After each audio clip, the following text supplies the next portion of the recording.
Praise the lord. మత్తయి సువార్త 19వ అధ్యాయం. యేసు ఈ మాటలు చెప్పి చాలించిన తరువాత గలిలయ నుండి యోర్దాను అద్దరినున్న యూదయ ప్రాంతములకు వచ్చెను. బహుజన సమూహములు ఆయనను వెంబడింపగా ఆయన వారిని అక్కడ స్వస్థపరచెను. పరిసయ్యులు ఆయనను శోధింపవలెనని ఆయన యొద్దకు వచ్చి, ఏ హేతు చేతనైనను పురుషుడు తన భార్యను విడనాడుట న్యాయమా అని అడుగగా, ఆయన సృజించినవాడు ఆది నుండి వారిని పురుషునిగా స్త్రీనిగాను సృజించెననియు, ఇందు నిమిత్తము పురుషుడు తల్లిదండ్రులను విడిచి తన భార్యను హత్తుకొనును, వారిద్దరును ఏక శరీరముగా ఉందురని చెప్పెననియు మీరు చదవలేదా? కాబట్టి వారికను ఇద్దరు కాక ఏక శరీరముగా ఉన్నారు గనుక దేవుడు జతపరిచిన వారిని మనుషుడు వేరుపరచకూడదని చెప్పెను.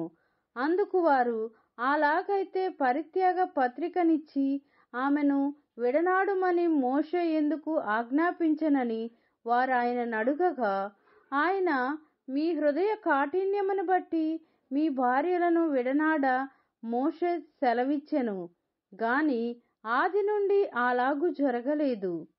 మరియు వ్యభిచారము నిమిత్తమే తప్ప తన భార్యను విడనాడి మరి ఒకతను పెళ్లి చేసుకొనువాడు వ్యభిచారము చేయుచున్నాడనియు, విడనాడబడిన దానిని పెళ్లి చేసుకొనువాడు వ్యభిచారము చేయుచున్నాడని మీతో చెప్పుచున్నానని వారితో అనెను. ఆయన శిష్యులు, భార్యాభర్తలకుండు సంబంధము ఇట్టిదైతే పెండ్లి చేసుకొనుట యుక్తము కాదని ఆయనతో చెప్పిరి. అందుకాయన, అనుగ్రహం నొందిన వారు తప్ప మరి ఎవరునూ ఈ మాటలు అంగీకరింపనేరరు.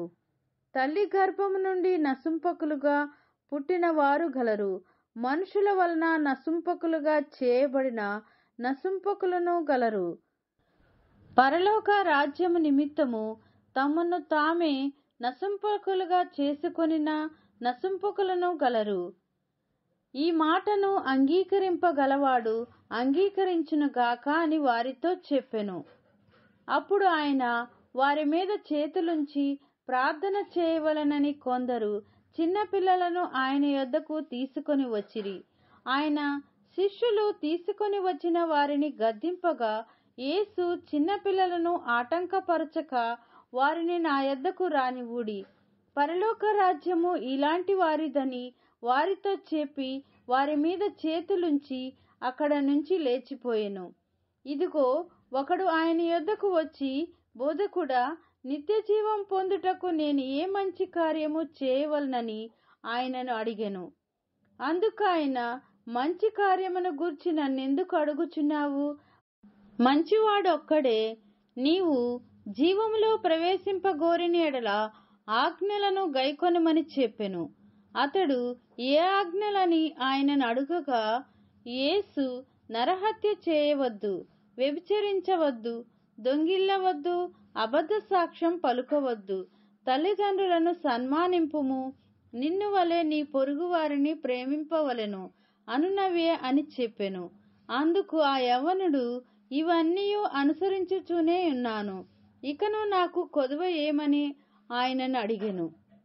అందుకు యేసు, నీవు పరిపూర్ణుడు అగుటకు కోరిన ఎడల పోయి నీ ఆస్తిని అమ్మి బీదలకిమ్ము, అప్పుడు పరలోకమందు నీకు ధనము కలుగును.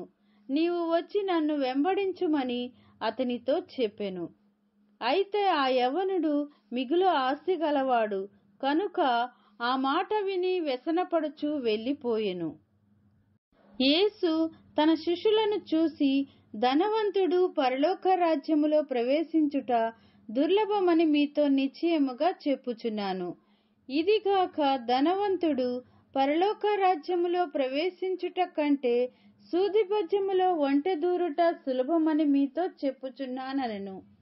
శిష్యులు ఈ మాట విని మిక్కిలి ఆశ్చర్యపడి, అలాగైతే ఎవడు రక్షణ పొందగలడని అడుగగా, యేసు వారిని చూచి, ఇది మనుషులకు అసాధ్యమే గాని దేవునికి సమస్తమును సాధ్యమని చెప్పెను. పేతురు, ఇదిగో, మేము సమస్తమును విడిచిపెట్టి నిన్ను వెంబడించితిమి కనుక మాకేమి దొరుకునని ఆయనను అడుగగా, యేసు వారితో ఇట్లనెను, ప్రపంచ పునర్జీవనమందు మనుష్య కుమారుడు తన మహిమగల సింహాసనము మీద ఆసీనుడై ఉండునప్పుడు నన్ను వెంబడించిన మీరును 12 సింహాసనముల మీద ఆసీనులై ఇశ్రాయేలు 12 గోత్రముల వారికి తీర్పు తీర్చుదురు. నా నామము నిమిత్తము అన్నదమ్ములనైనను, అక్కచెల్లెలనైనను, తండ్రినైనను, తల్లినైనను, పిల్లలనైనను, భూములనైనను, ఇండ్లనైనను విడిచిపెట్టిన ప్రతివాడు 100 రెట్లు పొందును. ఇదిగాక నిత్య జీవమును స్వతంత్రించుకొనును. మొదటివారు అనేకులు కడపటి వారగుదురు, కడపటి వారు మొదటి వారగుదురు. దేవుడు తన వాక్యమును దీవించునుగాక. ఆమేన్.